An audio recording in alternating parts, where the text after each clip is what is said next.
എടാ നമ്മളെ സുമാരേട്ടനെ അവളെ കല്യാണം തിരിയാണല്ലോ. ആ ഞാനും കേട്ട്. എന്ത് ചെയ്യാനാ, ചെക്കൻ്റെ വിധി എന്നല്ല എന്ത് പറയാനാ.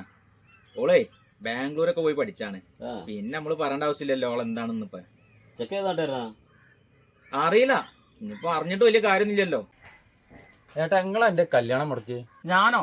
ആരങ്ങനെ പറഞ്ഞേ? അന്വേഷിക്കാൻ വന്നാലും പറഞ്ഞല്ലോ. ഇതിന്റെ അനിയനെ പോലെ അല്ലേ, ചിലപ്പോ വന്ന ടീമിന് ചിലപ്പോ പെണ്ണിന്റെ വീട്ടിൽ തന്നെ പറ്റിയിട്ടുണ്ടാവില്ല. ഇതൊന്ന് നോക്കിയാ കാണാൻ നല്ല ഭംഗിയുണ്ട്, നല്ല വിദ്യാഭ്യാസം ഉണ്ട്. അതെ. എങ്ങനെയാണ് ഇവനെ ആ പെൺകുട്ടിനെ പറ്റിയത്? ആ പെൺകുട്ടിനെ ഇവനും വെച്ച് നോക്കി കഴിഞ്ഞാൽ എന്ത് മാറ്റമുണ്ട് നമ്മളൊന്ന് ആലോചിച്ച് നോക്കിയാണ്. നമ്മളെ ചെക്കെന്ന് പറഞ്ഞു കഴിഞ്ഞാൽ നല്ല ഭംഗിയുള്ള ചെക്കൻ. അപ്പൊ ഓനക്ക് പറ്റിയൊരു കുട്ടി നമ്മൾ കണ്ടെത്തി കൊടുക്കണ്ടേ?